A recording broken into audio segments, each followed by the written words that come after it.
तो सबसे पहले हम बात कर लेते हैं कि पाई चार्ट क्या होता है। तो पाई चार्ट डाटा को रिप्रेजेंट कराने का एक मेथड होता है। इसमें हम डाटा को रिप्रेजेंट कराते हैं एक सर्कल के सेक्टर्स की फॉर्म में। तो देखिए यहाँ पे जो सेक्टर होता है उसका क्या मतलब है। तो सेक्टर होता है किसी भी सर्कल के दो रेडियाई के बीच का जो स्पेस होता है उसको हम सेक्टर कहते हैं। जैसे मेरे पास यहाँ पे ये सर्कल है और ये इसका क्या है, सेंटर पॉइंट है। ठीक है ना, ये मैं ले लेता हूँ ओ, इसका सेंटर पॉइंट है। तो यहाँ से एक रेडियस और यहाँ से एक रेडियस, ठीक है। तो यहाँ पे ये दो रेडियाई के बीच का जो ये स्पेस है ये क्या है, ये सेक्टर है। ठीक है। तो पाई चार्ट को अच्छे से समझने के लिए हम क्या करते हैं, एक एग्जांपल लेते हैं। तो यहाँ पे मेरे पास एक एग्जांपल है कि हमारे पास 72 कलर्ड बैलून्स हैं। ठीक है। और जो यहाँ पे ये कलर्ड बलून्स हैं इसमें से रेड जो हैं वो तो हमारे पास दिए गए हैं 12, येलो दिए गए हैं 24, ग्रीन दिए गए हैं 20 एंड ब्लू दिए गए हैं 16। तो जो यहाँ पे हमें इन्फॉर्मेशन दी गई है इसको हमें पाई चार्ट पे शो कराना है। तो यहाँ पे मैंने देखिए ये टेबल ना कुछ इस तरह से बना ली है। तो यहाँ पे ये कलर आ गया, ये नंबर ऑफ बलून्स आ गया, यहाँ पे एंगल निकाल लेंगे इन सब के लिए। ठीक है ना। पाई चार्ट पे शो कराने के लिए हमें क्या निकालना होगा, इनका एंगल निकालना होगा। तो ये जो टोटल है इसने पहले ही बताया हुआ है कि ये टोटल होते हैं यहाँ पे 72। ठीक है। तो इसका हम क्या करेंगे, एंगल निकाल लेंगे। एंगल निकालने के लिए क्या करते हैं, हम पहले ले लेते हैं जिसका हम निकाल रहे हैं। तो ये आ गए हमारे पास कितने, 12। और कितने में से हैं ये टोटल, ये 72 में से हैं। एंड मल्टीप्लाई बाई कर देंगे हम 360 डिग्री। तो ये इसको कट करेगा सीधा 5 पे एंड 12 5 हो जाएगा यहाँ पे 60 डिग्री। ठीक है। तो रेड के लिए हमारे पास एंगल आ गया है 60 डिग्री। अब मैं इसका निकाल लेता हूँ येलो का। तो यहाँ पे ये हो जाएगा 24/72 मल्टीप्लाई 360 डिग्री। ठीक है। कट करेंगे इसको 5 पे जाएगा तो ये 24 5 जा 120 डिग्री। अभी आ जाएगा 20, ग्रीन के लिए 20/72 एंड मल्टीप्लाई 360 डिग्री। तो 5 पे जाएगा एंड 25 जा 100 डिग्री। ठीक है। फिर हम ब्लू के लिए निकाल लेते हैं। तो ये आ जाएगा 16/72 एंड मल्टीप्लाई 360 डिग्री। कट करेंगे 5 पे जाएगा एंड ये आ जाएगा 16 5 जा 80 डिग्री।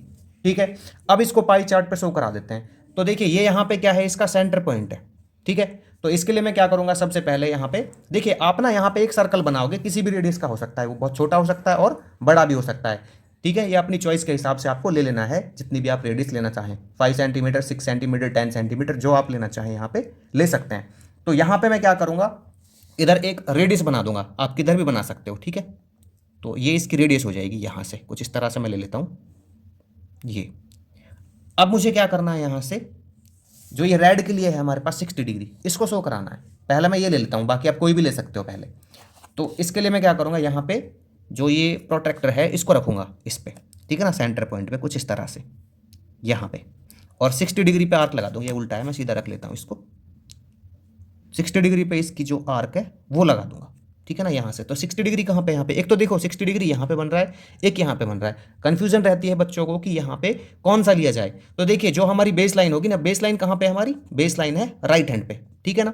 और जब राइट हैंड की तरफ बेस लाइन हो तो हम क्या करते हैं, नीचे वाले लेते हैं, नीचे वाला ये वाली लाइन। और अगर यहाँ पे बेस लाइन आपकी इधर की तरफ हो, राइट हैंड लेफ्ट हैंड की तरफ, तो हम ऊपर वाले लेते हैं। ठीक है ना। तो ऐसे ध्यान रखना है आपको। अभी जो बेस लाइन है वो कहाँ पे है, राइट हैंड की तरफ है, तो मैं लूंगा नीचे वाले। तो यहाँ पे 60 है नीचे वालों में, तो ये इस तरह से आएगा यहाँ पे।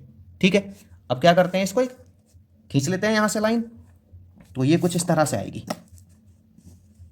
बाहर तक नहीं खींचनी है आपको, सर्कल के अंदर तक रखनी है बस, वो तो आपको एक तरह से इंडिकेशन रखना है उसका। ठीक है। यहाँ पे था ना ये, तो ये आ जाएगा। ठीक है भाई। तो जो रेड कलर है वो कितना आ गया है, 60 डिग्री आ गया है। इसमें लिख देंगे रेड।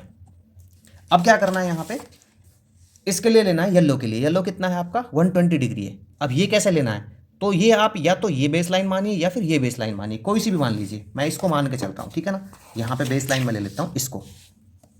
तो ये आ गया इसका बेस लाइन। अब 120 डिग्री देखना है कहाँ पे, राइट हैंड साइड की तरफ है आपकी बेस लाइन। तो इधर देखोगे तो ये कहाँ पे है, देखो यहाँ पे आ रहा है। ठीक है। 120 डिग्री, तो यहीं तक ले लेते हैं ऐसे। इसको हम बस इंडिकेशन के लिए रखेंगे, बाकी हमें इसके अकॉर्डिंग करना है।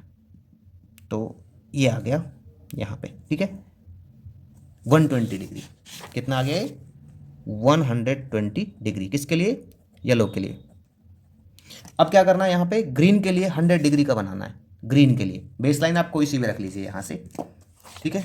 ग्रीन के लिए 120 डिग्री मैं इस तरह से रख रहा हूँ इसको। अभी जो बेस लाइन है वो कहाँ पे है, मैं इसके अकॉर्डिंग लेके चल रहा हूँ, ठीक है ना, वो है लेफ्ट हैंड की तरफ।